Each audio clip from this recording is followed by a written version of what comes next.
ये बहुत सबसे इम्पोर्टेंट चैप्टर है जावा का। इसका हिंदी होता है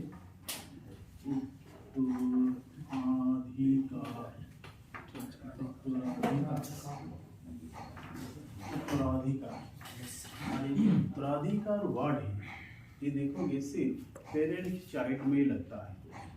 जैसे हम लोग पेरेंट्स का उत्तराधिकारी है ना, पेरेंट्स का उत्तराधिकारी क्लियर। तो इनहेरिट इसका मतलब क्या है, पेरेंट चाइल्ड का फॉर्म जो है उसी में उत्तराधिकार ये वर्ड यूज होता है। तो इसीलिए तुम सिंपली बोल सकते हो इनहेरिटेंस ऐसा एक प्रोसेस होता है जिसके थ्रू पेरेंट चाइल्ड रिलेशनशिप को इम्प्लीमेंट किया जाता है, आराम से बोला जा सकता है। फिर देखोगे प्रोग्रामिंग लैंग्वेज में, कोई भी प्रोग्रामिंग लैंग्वेज क्यों ना हो, उसमें कोड को रीयूज करने का एक फैसिलिटीज होता है। जैसे सी लैंग्वेज में देखोगे तो फंक्शन में एक कोड को डाल दिया, अब जहाँ भी उस कोड की जरूरत पड़ा उस फंक्शन को हम लोग कॉल कर देते हैं, तो वहाँ पर रीयूज हो जाता है। फिर फंक्शन को अगर दूसरा प्रोग्राम में यूज करना है तो फंक्शन को हम लोग हेडर फाइल में डाल देते हैं। अब हेडर फाइल को दूसरा प्रोग्राम में इंक्लूड कर लेते हैं, लिंक कर लेते हैं, अब फिर यूज करते हैं। तो डिफरेंट प्रोग्राम में कोड को अगर यूज करना है उसके लिए हेडर फाइल से, सिंगल प्रोग्राम में अगर कोड को रीयूज करना है उसके लिए सिंपल फंक्शन। और ये सब जावा में भी प्रेजेंट है, फंक्शन या मेथड प्रेजेंट है सिंगल प्रोग्राम में कोड को रीयूज करने के लिए।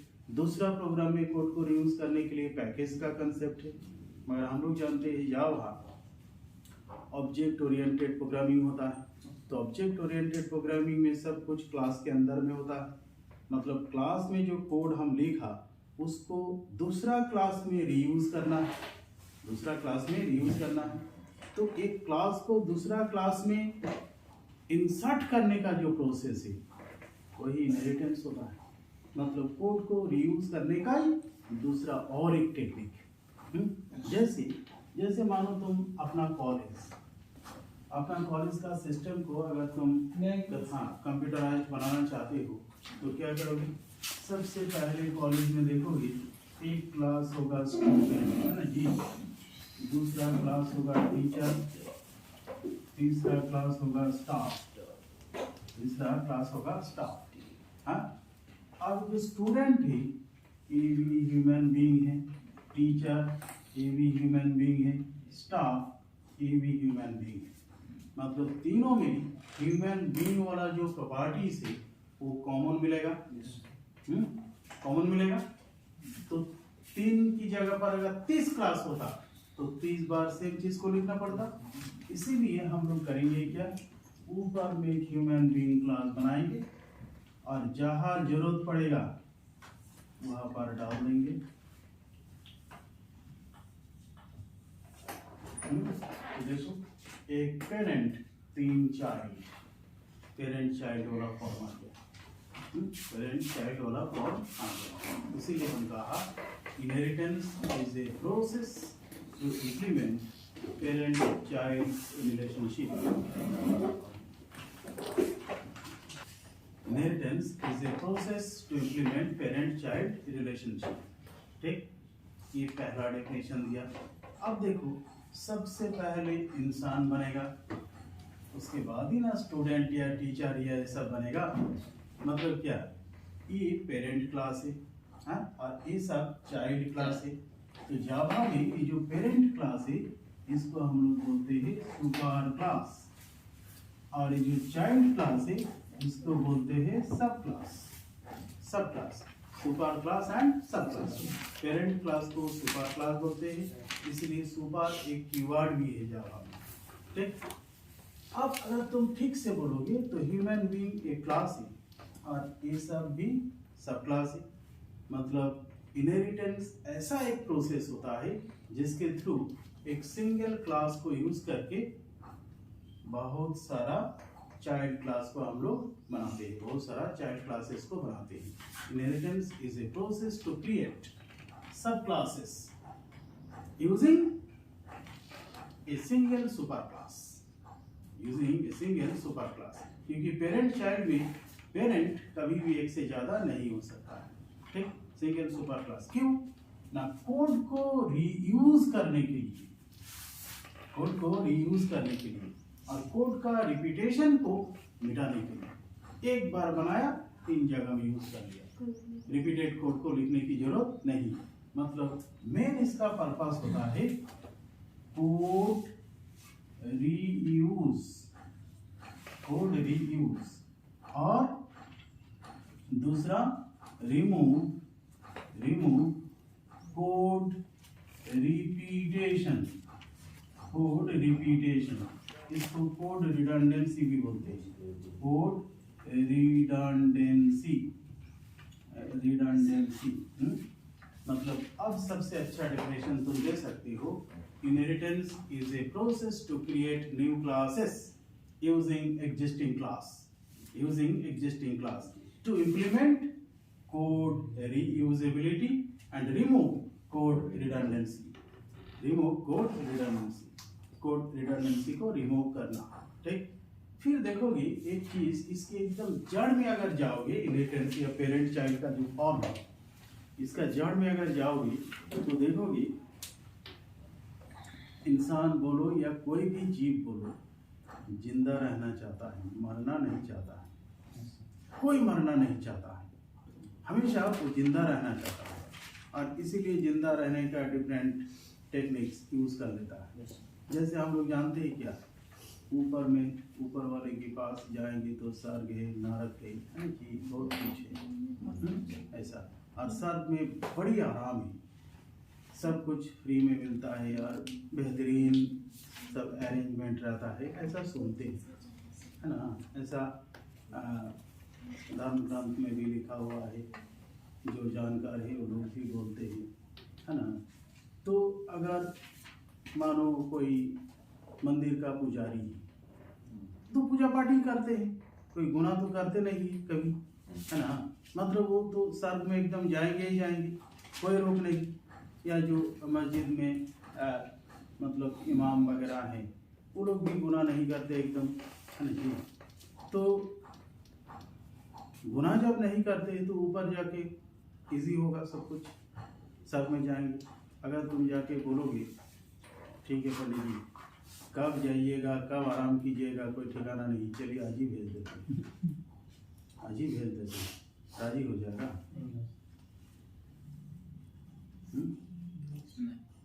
स्टेशन के सामने हाथ पैर कटा हुआ है, चल नहीं सकता है, फिर नहीं सकता है, पड़ा हुआ है, भीख मांग रहा है और खा रहा है।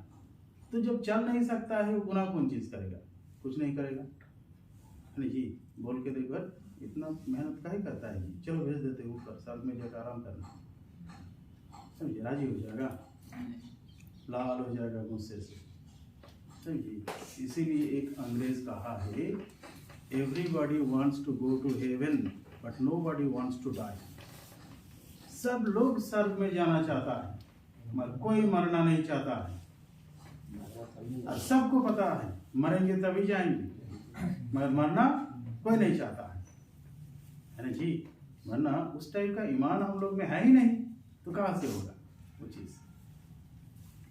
तो जो भी है, तो इसका मतलब क्या, जिंदा रहना चाहता है, ठीक। और इसीलिए देखोगे जैसे कोई बच्चा पैदा हुआ तो उसका शक्ल, नेचर, सब कुछ पेरेंट्स से मिलता जुलता होता है ना। एक तो बायोलॉजिकल प्रॉपर्टीज उसमें आ जाता है, उसके थ्रू जिंदा रहता है, पलने का बेटा। अब फिर देखोगे फोर्सफुली माँ बाप अपना नाम, कास्ट, रिलीजन सब चुपका देता है बच्चे के पीछे, है ना जी। फादर्स नेम है, मदर्स नेम है, रिलीजन है, कास्ट है, किस काम का है सब? कोई काम का है? ये सब चुपकाने से कोई फायदा है? एक्स्ट्रा मेमोरी फुल होगा, मगर सब लगा देता है। इसीलिए क्योंकि जब तक वो बचेगा, उसके पीछे पीछे मेरा भी नाम बचेगा। जिंदा रहने का अल्टरनेट तरीका चाइल्ड, क्या जी। और इसीलिए देखोगे चाइल्ड के पास कौन है? चाइल्ड के पास पेरेंट्स का टोटल प्रॉपर्टीज आ जाता है, वो दुनिया में जो प्रॉपर्टी है वो सब भी आता है, और साथ साथ जो बायोलॉजिकल प्रॉपर्टी है वो सब भी आता है। चलिए, अब मानो मकान, दुकान, कार ये सब भी आ गया, तो हम लोग क्या करते हैं, उसको यूज करते हैं, और क्या रीयूज करते हैं, है ना जी। एक तला मकान मिला, उसके ऊपर और एक तला बना लिया, बड़ा मकान हो गया। कम टाइम में बड़ा कोड जनरेट हो गया, बड़ा चीज बना लिया, है ना जी। एक दुकान था और 2 दुकान बना लिया, बड़ा हो गया। मतलब क्या, कम टाइम में बड़ा चीज हम लोग जनरेट कर लेते हैं। ठीक, अब देखोगे हम लोग के पास जो नेम, एड्रेस, कास्ट, रिलीजन, ये सब वेरिएबल है ना जी। नेम वेरिएबल है ना, तो ये कहाँ से आया, पेरेंट से आया नेम वेरिएबल। अब वो आगे एक नया नाम स्टोर हो गया जो तुम्हारा नाम है ना जी। रिलीजन, कास्ट ये सब ऊपर से आया, वैल्यू उसी को लेके आया, चेंज नहीं हुआ, वैल्यू कंस्टेंट है ना जी। अब मानो पापा पढ़ाई लिखाई नहीं किया, तो एजुकेशनल क्वालिफिकेशन वाला फील्ड उनके पास से नहीं आया, तो उनके पास नया आया। तो कुछ फील्ड ऊपर से आता है, कुछ नया ऐड भी होता है, क्लियर। तो वेरिएबल ऊपर से कुछ आता है और नया हम कुछ ऐड भी करते हैं, क्लियर। अब देखो फंक्शंस भी ज्यादातर फंक्शन पेरेंट से आता है, बोलना, सुनना, समझना, ये सब जो भार्ब है, फंक्शन है, सब ऊपर से आते हैं, हाँ, ज्यादातर फंक्शन। अब फिर कुछ फंक्शन, जैसे हमने कहा पढ़ाई लिखाई पापा नहीं किया, तो तुम पढ़ना लिखना शुरू किया, मतलब नया फंक्शन आया तुम्हारे पास। तो फंक्शन कुछ ऊपर से आता है, कुछ नया ऐड भी हो सकता है, ऐसा होता है, ठीक। तो इनहेरिटेंस की दौरान variable and methods, variable and function आगे बढ़ता है, और वेरिएबल जाके नया वैल्यू ले लेता है, और फंक्शन जाके नया डेफिनेशन ले लेता है ना जी। जैसे क्या, पापा बोल सकते हैं, बोलने वाला फंक्शन उनके पास है, बोलने का स्टाइल है, तरीका है ना जी, सब कुछ है। अब बच्चा जब पैदा हुआ, उसके पास भी बोलने वाला फंक्शन है, मगर डिफाइंड नहीं है, वो ऐसा बड़ा होता है। अब उसको थोड़ा थोड़ा करके हम लोग बोलना सिखाते हैं, है ना जी। फंक्शन ऐसा बढ़ जाता है, जैसे जैसे वो बड़ा होता है और बोलना शुरू करता है, फंक्शन रीडिफाइन हो रहा है ना। सुनने वाला फंक्शन रीडिफाइन होता है, तो चाइल्ड में आके फंक्शन नया डेफिनेशन लेता है, नया डेफिनेशन, जिसको हम लोग बोलते हैं ओवरराइड होता है। तो वेरिएबल आगे बढ़ता है नया वैल्यू लेने के लिए, मतलब ओवरराइड होने के लिए। वेरिएबल ओवरराइड होता है, नया वैल्यू जैसे लिया पुराना वैल्यू मिट जाता है, ओवरराइड हो जाता है। और फंक्शन आगे बढ़ता है ओवरराइड होने के लिए, राइट, RIDE, राइट। तो ओवरराइड में पुराना वैल्यू मिटता नहीं है, रहता है, इनएक्टिव हो जाता है, उसके ऊपर नया डेफिनेशन एक्टिव रहता है। पुराना वैल्यू जो है, पुराना डेफिनेशन जो है वो इनएक्टिव रहता है। क्यों? क्योंकि वेरिएबल देखोगे, मानो 10 कैरेक्टर लंबा है, आगे आया तो 10 कैरेक्टर ही लंबा रहा, मतलब क्या, साइज घटा बढ़ाव नहीं होता है। मगर फंक्शन आगे जाता है तो हो सकता है बड़ा हो जाए, हो सकता है छोटा हो जाए, मतलब साइज छोटा बड़ा हो सकता है फंक्शन का। तो जहाँ साइज का मामला रहता है छोटा बड़ा, वहाँ राइट वर्ड यूज होता है, ओवरराइड। और जहाँ साइज घटा बड़ा नहीं होता है, ओवरराइड, ओवरराइड, क्लियर। तो डेफिनेशन में हम 2 डेफिनेशन दिया। एक इनहेरिटेंस ऐसा एक प्रोसेस है जिसके थ्रू पेरेंट चाइल्ड रिलेशनशिप को इम्प्लीमेंट करते हैं। फिर दूसरा डेफिनेशन दिया, इनहेरिटेंस ऐसा प्रोसेस है जिसके थ्रू नया क्लासेस को हम लोग बनाते हैं यूजिंग एग्जिस्टिंग क्लास। जो एग्जिस्टिंग क्लास है उसको नॉर्मली पेरेंट क्लास बोलते हैं, जावा में सुपर क्लास बोलते हैं, जो नया क्लासेस है उसको नॉर्मली चाइल्ड क्लास बोलते हैं, जावा में सब क्लास बोलते हैं। इसका मेन पर्पस होता है कोड को रीयूज करना और कोड का रिपीटेशन को रिमूव करना, कोड का रिपीटेशन को रिमूव करना। क्लियर? अब देखोगे कोड को रीयूज करने का बहुत सारा फायदा है, सब बताया था हमको लगता है इंट्रोडक्शन में, यस है ना? कम टाइम में बड़ा प्रोग्राम बन जाएगा, सब एडवांटेज वगैरह सब बताया था। समझिए, कोड रिडंडेंसी को मिटाओगे तो स्पेस कॉम्प्लेक्सिटी घटेगा, प्रोसेसिंग स्पीड बढ़ जाएगा, ये सब चीज बताया हुआ इंट्रोडक्शन में बताया था। ठीक, अब देखो इनहेरिटेंस में variable and methods, variable and method, ये दोनों चीज आगे बढ़ता है। अब वेरिएबल आगे बढ़ता है ओवर राइट होने के लिए, ओवर राइट, और मेथड्स आगे बढ़ता है ओवर राइट होने के लिए, ओवर राइट, ओवर राइट, ठीक, ओवर राइट होने के लिए। ठीक, अब इनहेरिटेंस में देखोगे दो कीवर्ड हम लोग यूज करते हैं, एक होता है एक्सटेंड्स और एक होता है इम्प्लीमेंट्स। इनहेरिटेंट करने का तरीका, तो एक्सटेंड्स कब यूज होता है और इम्प्लीमेंट्स कब यूज होता है। जैसे देखो, अगर सेम कैटेगरी में इनहेरिट हो रहा है, सेम कैटेगरी में अगर इनहेरिटेंस होता है तो एक्सटेंड यूज होगा, और अगर डिफरेंट कैटेगरी में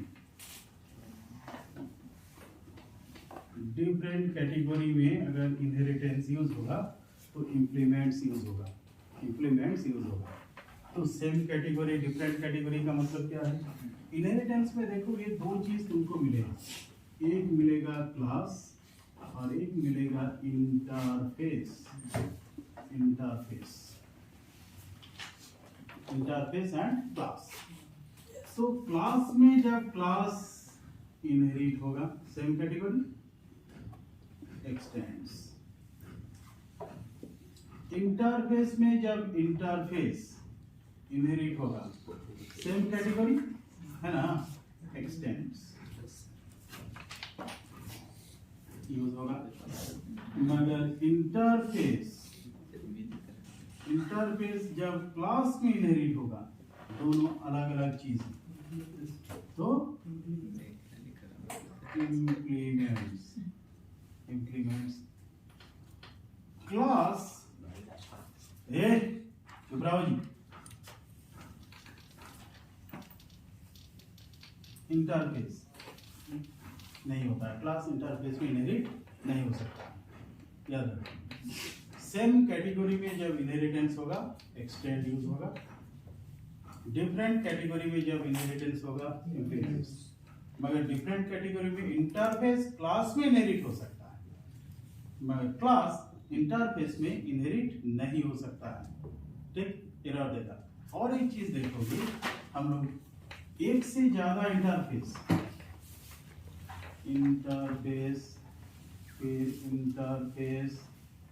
फिर इंटरफेस, तीन इंटरफेस को लिया और तीनों एक क्लास में इनहेरिट किया, ऐसा हो सकता है। मतलब इंटरफेस पेरेंट चाइल्ड का फॉर्म को फॉलो नहीं करता है। इंटरफेस के इसका एक चाइल्ड है, तीन पेरेंट चाइल्ड का फॉर्म ऐसा होता है? नहीं होता है। पेरेंट चाइल्ड का फॉर्म को फॉलो नहीं करता है। तो इंटरफेस होता क्या है वो हम आएंगे थोड़ी देर बाद। मिटा दिया था। सबसे पहले इंटरफेस का कैटेगरी, क्या क्या कैटेगरी का होता है? एक ही कैटेगरी होता है tree structure interface, inheritance tree structure. Tree का तीन फॉर्म होता है, एक होता है सिंगल या सिंपल, ये ऐसा है, एक पेरेंट एक चाइल्ड। फिर दूसरा होता है तुम्हारा multi level, A B C D ऐसा।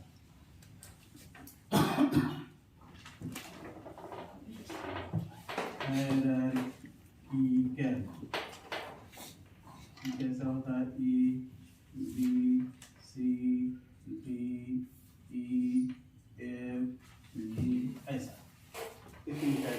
इनहेरिटेंस हम लोग इम्प्लीमेंट करेंगे। ठीक, एडवांटेज दिखाया हुआ है।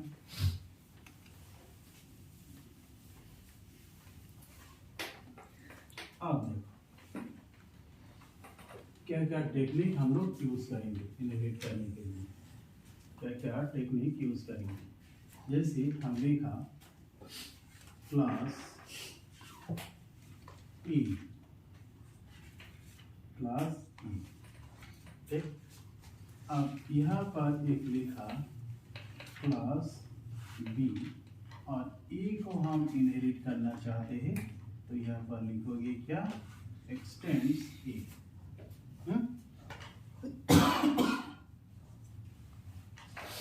ए क्लास को बनाया, ठीक, और ए क्लास को हम बी में इनहेरिट किया। ठीक, और सबसे पहला काम, अगर हम क्लास की सामने फाइनल लिख दिया, फाइनल, सुपर क्लास के सामने अगर फाइनल लिख दिया मतलब फाइनल क्लास हो गया। फाइनल क्लास इनहेरिट नहीं होता है, मतलब यहाँ पर एरर देगा। मतलब कोई क्लास के सामने अगर फाइनल कीवर्ड हम लगा दिया, फाइनल कीवर्ड ही, तो ए ही लास्ट है, मतलब इसका आगे और ए एक्सटेंड नहीं हो सकता है। क्या याद रहेगा? एक्चुअली क्लास इनहेरिटेंस में क्या आगे बढ़ता है, तो इनहेरिटेंस में जो होता है फाइनल उसको रोकता है, फाइनल उसको रोकता है। क्लियर? और अगर फाइनल नहीं लिखा तो आराम से इनहेरिट हो जाएगा। ठीक, तो मानो हम फाइनल इसमें नहीं लिखा, ठीक, तो इनहेरिट होगा। अब यहाँ पर एक वेरिएबल हम लिया इंटीजर n, जिसका वैल्यू 45 दिया और एक m लिया। ठीक, एक n है एक m है। ठीक, अब यहाँ पर हम लिख दिया प्राइवेट। अब याद करो, प्राइवेट आगे नहीं बढ़ता है, प्राइवेट पार्ट इनहेरिट नहीं होता है, मतलब ये क्लास आएगा मगर m and n child class में, सब क्लास में नहीं आएगा। ये याद रहेगा। और अगर ये प्राइवेट नहीं है तब तो आएगा, तब आएगा, हाँ तब आएगा। तो यहाँ भी, यहाँ आके मानो हम void एक फंक्शन लिखा चेंज, एक फंक्शन लिखा चेंज। अब यहाँ n का वैल्यू 25 कर दिया और m का वैल्यू 55 कर दिया, 55। ठीक, अब बोलो n और m आगे यहाँ पर आ जाएगा, n में नया वैल्यू 25 चल जाएगा और m में नया वैल्यू 55 चल जाएगा, मतलब चेंज हो जाएगा इसका वैल्यू। क्लियर? अब अगर तुम यहाँ पर लिख दिया फाइनल,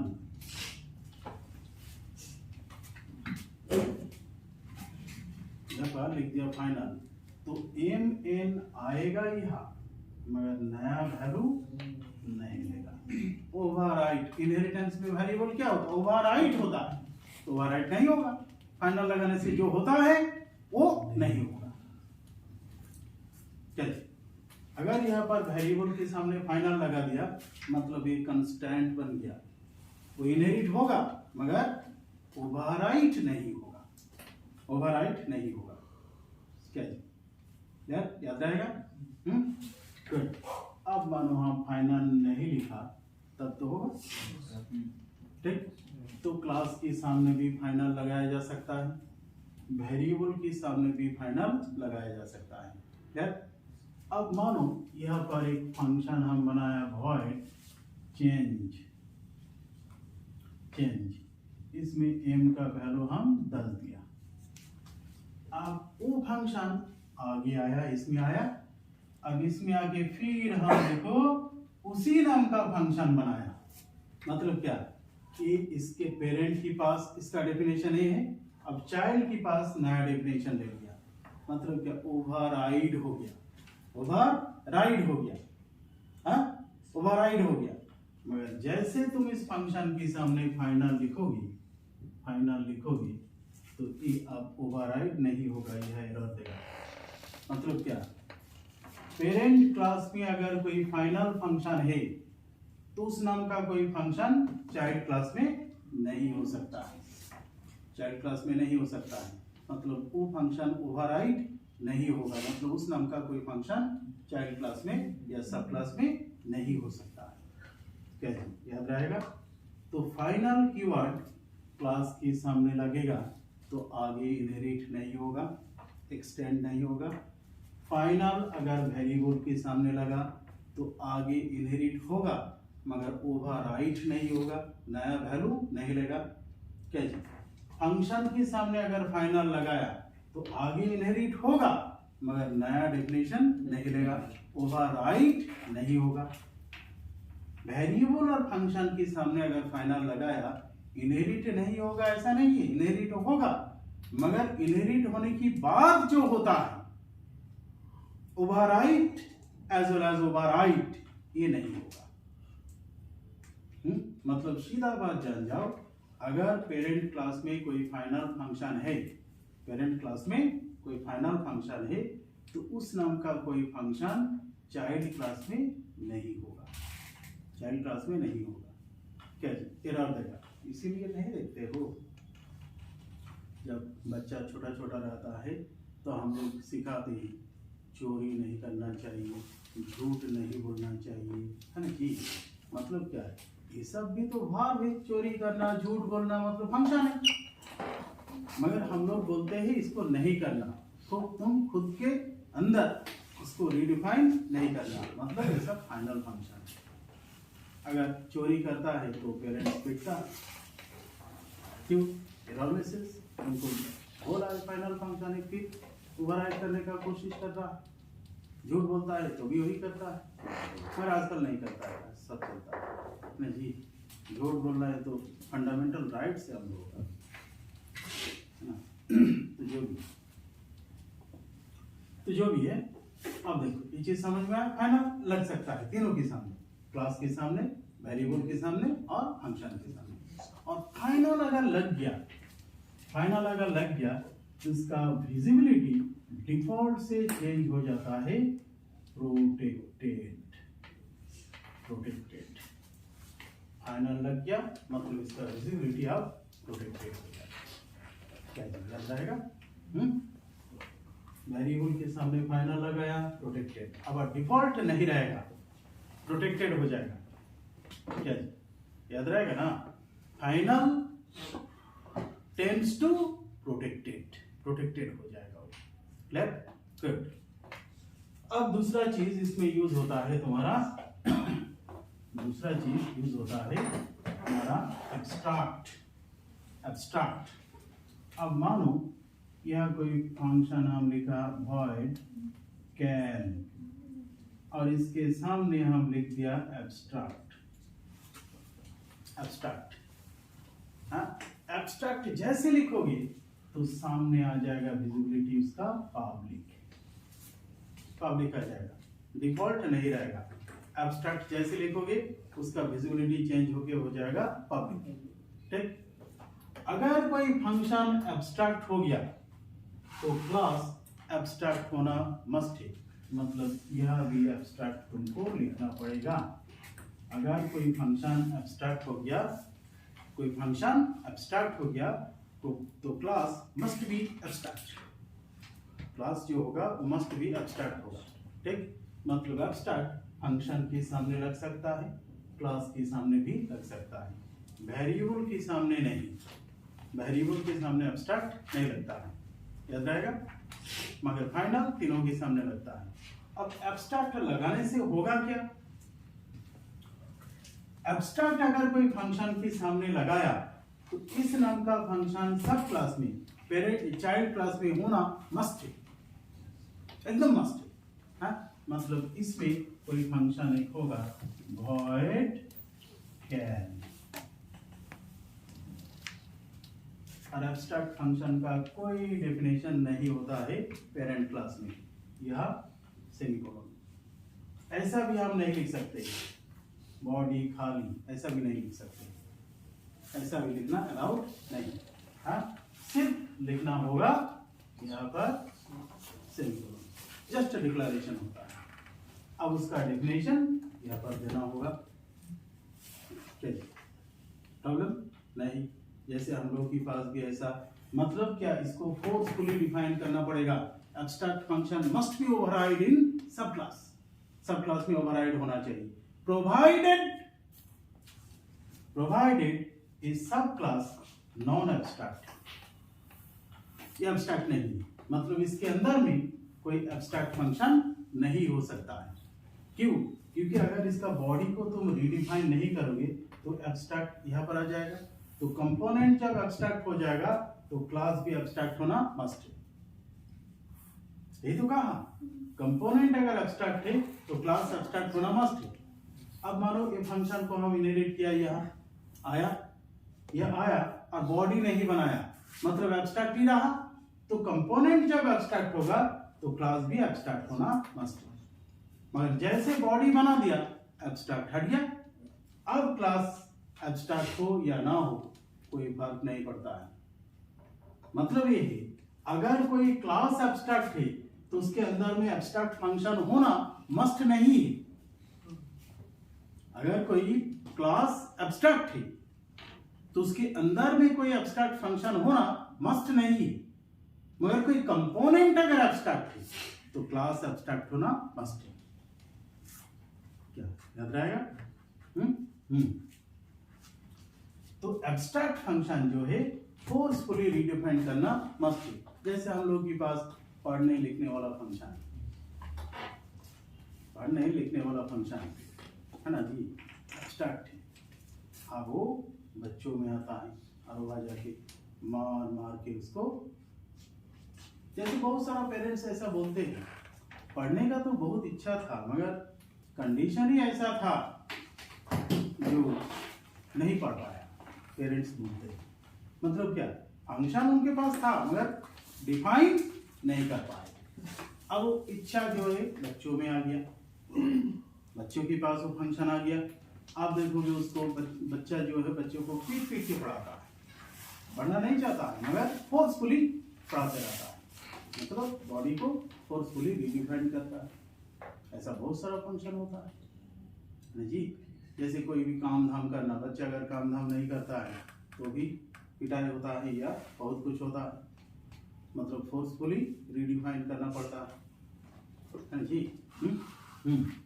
अब देखो, अगर कोई क्लास के अंदर में सभी फंक्शन एब्स्ट्रैक्ट है, जितना भी फंक्शन है सब एब्स्ट्रैक्ट है और सभी वेरिएबल फाइनल, मतलब ये वेरिएबल सब फाइनल हो गया और ये भी एब्स्ट्रैक्ट हो गया, मतलब ये बॉडी नहीं रहेगा, ये भी एब्स्ट्रैक्ट हो गया। हाँ, सभी वेरिएबल फाइनल, सभी फंक्शन एब्स्ट्रैक्ट। हाँ, एब्स्ट्रैक्ट, सभी फंक्शन एब्स्ट्रैक्ट। तो फंक्शन एब्स्ट्रैक्ट है तो क्लास भी एब्स्ट्रैक्ट होना मस्ट है, एब्स्ट्रैक्ट हो गया। तो इस टाइप का जो क्लास है, इस टाइप का जो क्लास है जिसका सभी वेरिएबल फाइनल है और सभी फंक्शन एब्स्ट्रैक्ट है, उसको बोलते हैं pure abstract class. Pure abstract class, जिसका दूसरा नाम होता है इंटरफेस। इसी को इंटरफेस बोलते हैं, इसी को इंटरफेस बोलते हैं। मतलब इंटरफेस में जितना वेरिएबल होगा सब फाइनल होगा और जितना फंक्शन होगा सब एब्स्ट्रैक्ट होगा। इसी को अगर तुम लिखोगे तो ऐसे करके लिखते हो, इंटरफेस ई, अब यह इंटीजर n45, अब m void change void cal void cal, बस। यह फाइनल लिखना जरूरी नहीं, ऑटोमेटिकली फाइनल आ जाएगा एज वेल एज प्रोटेक्टेड। यह एब्स्ट्रैक्ट लिखने की जरूरत नहीं, ऑटोमेटिकली आ जाएगा। हाँ, एब्स्ट्रैक्ट क्लास के सामने लिखने की कोई जरूरत नहीं, इंटरफेस है मतलब वो एब्स्ट्रैक्ट। क्या क्लियर? एक नंबर ये है। दूसरा क्या है, एब्स्ट्रैक्ट क्लास कभी कोई ऑब्जेक्ट नहीं बना सकता है। जैसे ए क्लास हम बनाया, ए को हम बी में इनहेरिट कर दिया, बी तो एब्स्ट्रैक्ट है नहीं, तो तुम ऐसा ऑब्जेक्ट बना सकते हो, बी टाइप का B2 equal to new B, आराम से बनेगा, कोई प्रॉब्लम नहीं, कोई प्रॉब्लम नहीं, आराम से बन जाएगा। मगर ए एब्स्ट्रैक्ट क्लास है तो ए टाइप का A2 इक्वल टू न्यू ए, ऐसा अगर लिखोगे तो एरर देगा, यही पर एरर देगा।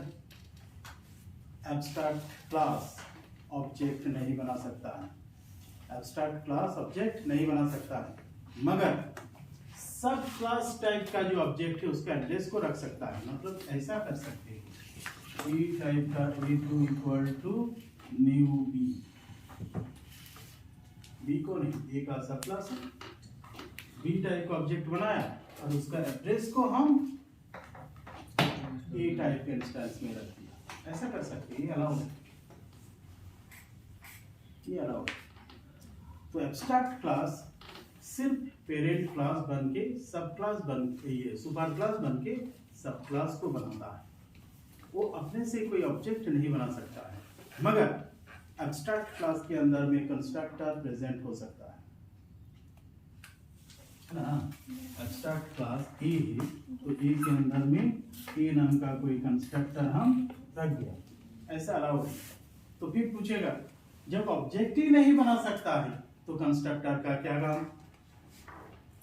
इसीलिए इनहेरिटेंस में कंस्ट्रक्टर इनहेरिट नहीं होता है, मगर सब class constructor super class constructor को कॉल कर सकता है, सब क्लास का कंस्ट्रक्टर सुपर क्लास का कंस्ट्रक्टर को कॉल कर सकता है, ठीक है।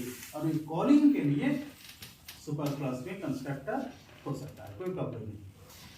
एब्स्ट्रैक्ट क्लास ऑब्जेक्ट नहीं बना सकता है, मगर abstract class can contain constructor, क्यों? क्योंकि सब क्लास का कंस्ट्रक्टर सुपर क्लास का कंस्ट्रक्टर को कॉल कर सकता है, अब कॉल करेगा तो वो काम कर देगा, इसीलिए। हाँ समझा?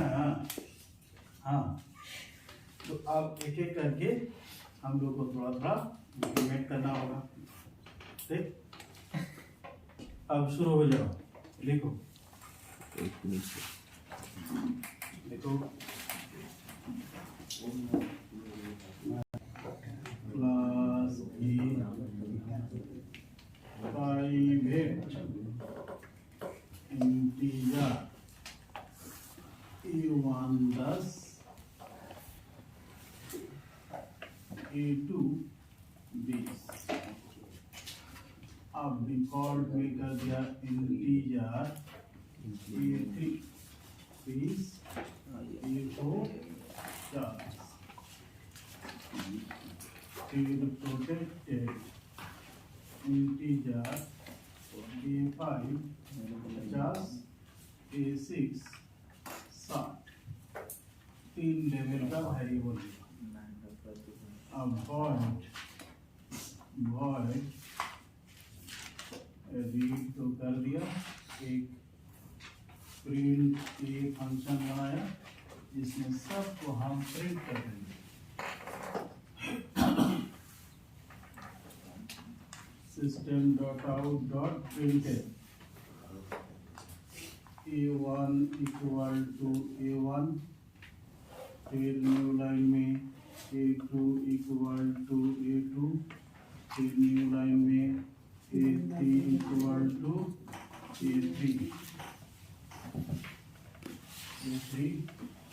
फिर system dot out dot print है, या प्रिंट कर दिया, प्रिंट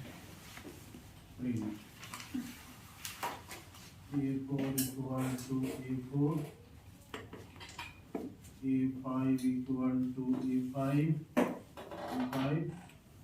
फिर न्यू लाइन में A6 इक्वल टू A6,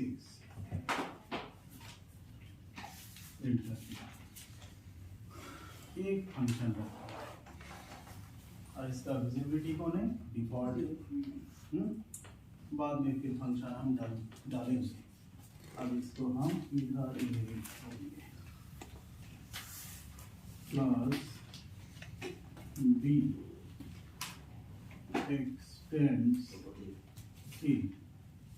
देखो ये एक्सटेंड क्यों लगा? क्योंकि ए बी दोनों क्लास है। अब सेम कैटेगरी में इनहेरिटेंस होगा तो एक्सटेंड।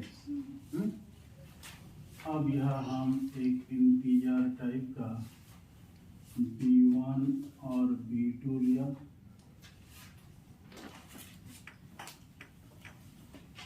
अब void एक हम रीड b लिखा जिसमें system dot out dot print enter b1 b2 का वैल्यू डालो। अब b1 इक्वल टू क्या बताया था, न्यू स्कैनर एक साथ लिख दो system dot in dot next integer है ना। अब b2 इक्वल टू सेम लिखो डॉट नेक्स्ट इंटीजर सेम लिख देना है, new scanner system dot in. अब कर दिया। अब void print b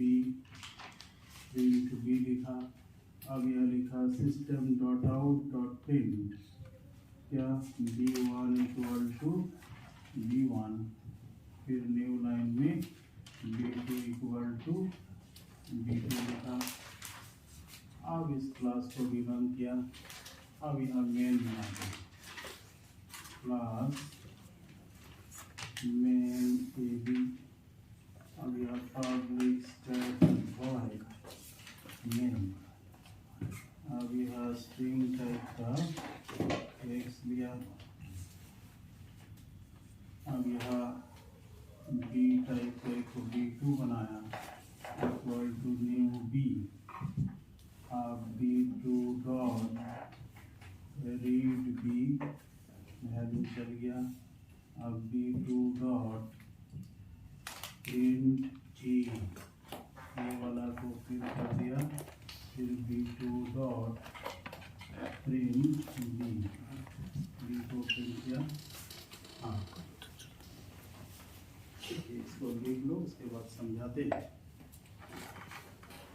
ए क्लास को ए, तो क्लास ए को यहाँ पर हम लिखा ए। अब ई का पहले प्राइवेट में कौन कौन है, a1 a2 हाँ। फिर डिफॉल्ट में कौन है, a3 a4। फिर प्रोटेक्टेड में a5 a6 है ना, 3 पास हो गया। अब फिर डिफॉल्ट में है प्रिंट ए फंक्शन, डिफॉल्ट में यही पर प्रिंट ए फंक्शन है ना जी। देखो प्राइवेट में कौन कौन है, a1 a2 लिख दिया। डिफॉल्ट में कौन कौन है, a3 a4 लिख दिया। प्रोटेक्टेड में a5 a6 लिख दिया। अब ये फंक्शन देखो कुछ नहीं, मतलब क्या डिफॉल्ट है, तो डिफॉल्ट में प्रिंट ए फंक्शन। क्लियर एकदम गुड। अब इधर बी देखो,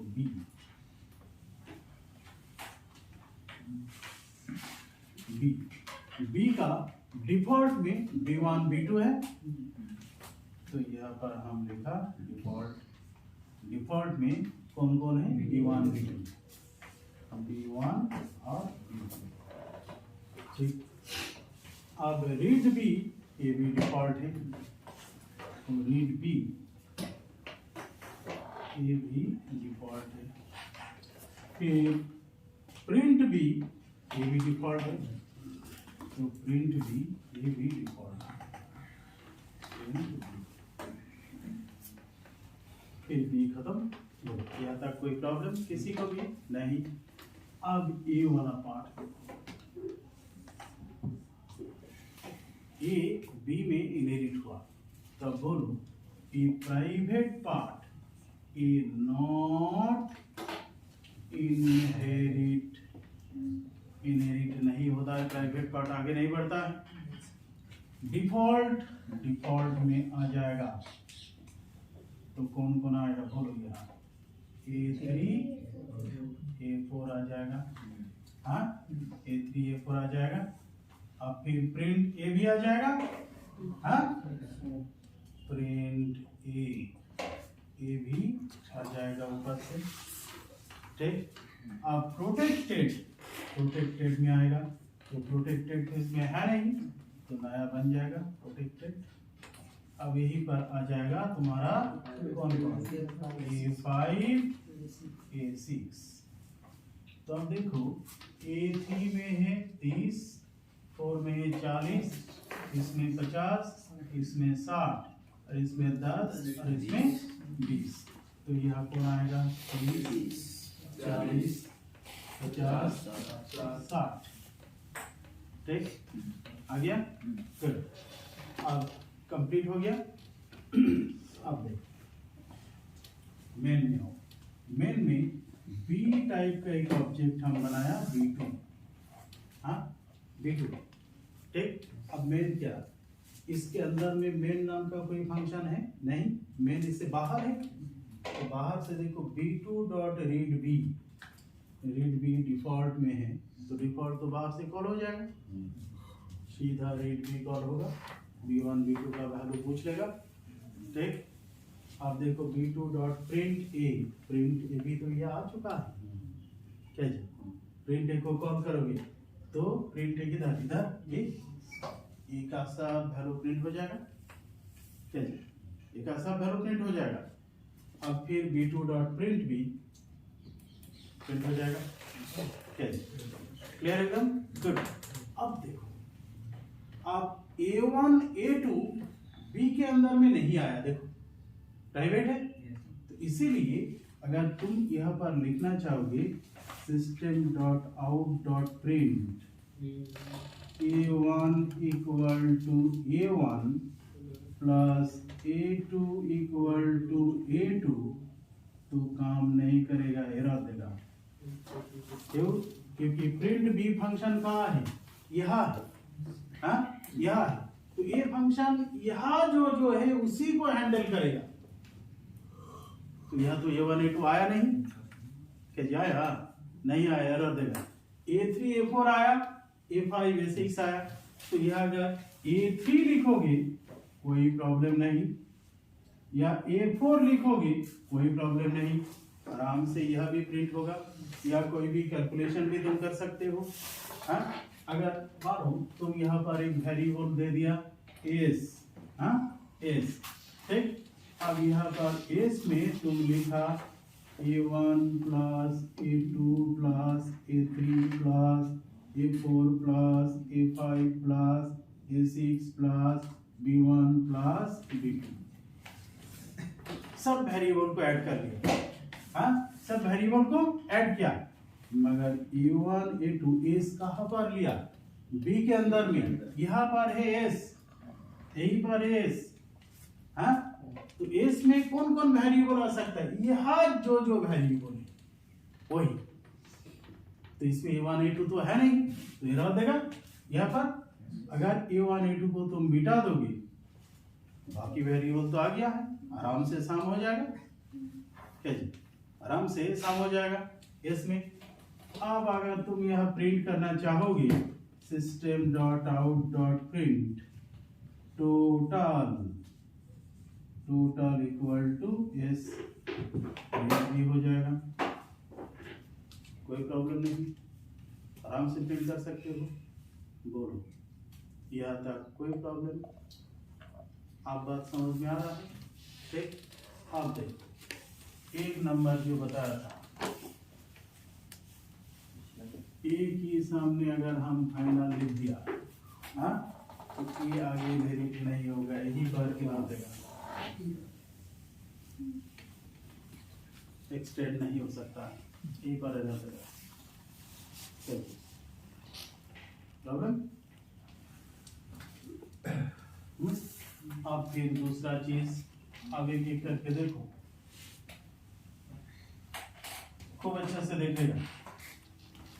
A3 A4 A5 A6 B के अंदर में आ चुका है, ठीक।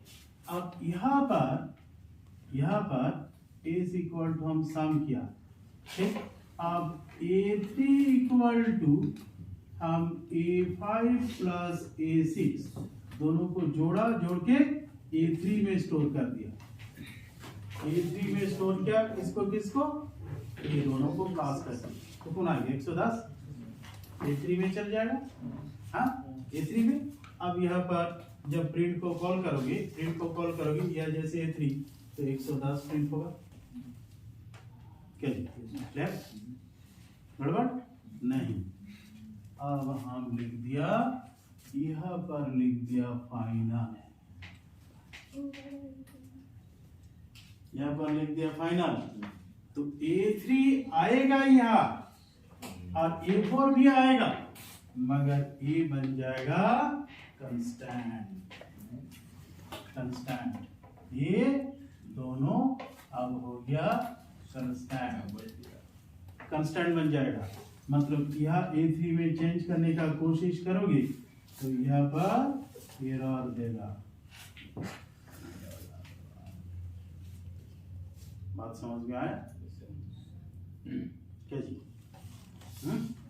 फाइनल का मतलब क्या होता है, उसमें कोई चेंजिंग आप आगे नहीं होगा।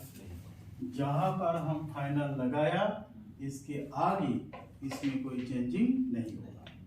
A3 A4 आ जाएगा, यहाँ पर प्रिंट करोगे तो प्रिंट भी हो जाएगा। कहाँ प्रिंट किया, यहाँ प्रिंट भी हो जाएगा, मगर वैल्यू जब चेंज करने का कोशिश करोगे एरर देगा। मगर A5 A6 फाइनल नहीं है, चेंज करो चेंज हो जाएगा। सब क्लास में अगर चेंज करना चाहोगे तो चेंज हो जाएगा। क्या क्लियर? प्रॉब्लम नहीं। अब फिर हम लिखना चाहते हैं प्रिंट A, इसको हम अब फाइनल कर दिया। हाँ, फाइनल कर दिया। तो इस नाम का कोई फंक्शन सब क्लास में नहीं हो सकता। देखो, यह हम फाइनल जब नहीं लिखेंगे तो यह प्रिंट B की जगह पर हम प्रिंट A ऐसे लिख सकते हैं, ऐसे लिख सकते हैं। ठीक, तब क्या हो जाएगा, B का जो फंक्शन है read B and print A। B में दो फंक्शन है, read B and print A, read B and print A। ये सिचुएशन आएगा। ठीक, अब देखो B2 dot read B call हो जाएगा, B2 डॉट प्रिंट A तो अपना वाला प्रिंट A कॉल हो जाएगा, B वाला प्रिंट A मतलब ये कॉल हो जाएगा। इसको कॉल करोगे तो कैसे, यही पर लिखना होगा। अगर तुम ऐसे लिख दिया प्रिंट A, ऐसे लिख दिया तो यही कॉल होगा। क्या लिखना होगा, सुपर डॉट प्रिंट A। तो सुपर क्लास कौन है, A है, तो A का प्रिंट A फंक्शन कॉल होगा। क्या तब यहाँ से इसको लिखने की जरूरत नहीं। B2 dot read B call हो गया, B1 B2 में वैल्यू चल गया। अब B2 डॉट प्रिंट A आएगा ही, और सुपर डॉट प्रिंट A तो सुपर क्लास कौन है, A, तो A का प्रिंट A फंक्शन कॉल होगा, ये कॉल होगा। तो A का सब प्रिंट हो जाएगा, लौटेगा तो B का सब प्रिंट कर देगा। मगर जैसे तुम यहाँ पर फाइनल लिखोगे मतलब ये फंक्शन आगे जाएगा मगर इसका कोई नया डेफिनेशन नहीं होगा, इसमें एरर देगा। B में कोई प्रिंट A नाम का फंक्शन नहीं हो सकता, तब यहाँ पर प्रिंट B करना मजबूरी हो जाएगा। मजबूरी, यहाँ पर कोई प्रिंट A फंक्शन नहीं होगा क्योंकि फाइनल फंक्शन।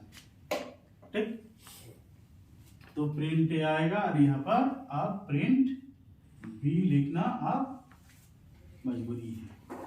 दूसरा कोई भी नाम दे दो मगर वो नाम नहीं हो सकता है। क्या ठीक, अब अगर हम यहाँ B2 डॉट रीड B किया, B रीड हो गया। अब B2 डॉट प्रिंट B में आया, प्रिंट B में। अब सुपर क्लास का प्रिंट A फंक्शन को कॉल कर दो, कॉल हो जाएगा। नहीं तो तुम डायरेक्ट अब यहां से नहीं, वहां से भी कॉल कर सकते हो B2 डॉट प्रिंट प्रिंट ए, वो तो आ ही गया है। ए का प्रिंट ए फंक्शन कॉल हो जाएगा, ऐसे कॉल करोगे। तो फाइनल लगाने से इनहेरिट नहीं होता, ऐसा नहीं, इनहेरिट होता मगर ओवरराइड नहीं होता है। उस नाम का कोई फंक्शन इसमें नहीं हो सकता। क्या जी, आप बात समझ में आ रहा है, साफ हो रहा है क्या मतलब होता है इसका? तो प्रैक्टिकली जब उस चीज को देखोगे तभी समझ में आएगा होता क्या है। ठीक है, बोलो कोई प्रॉब्लम नहीं ना? क्या जी, वही वाला हाल है।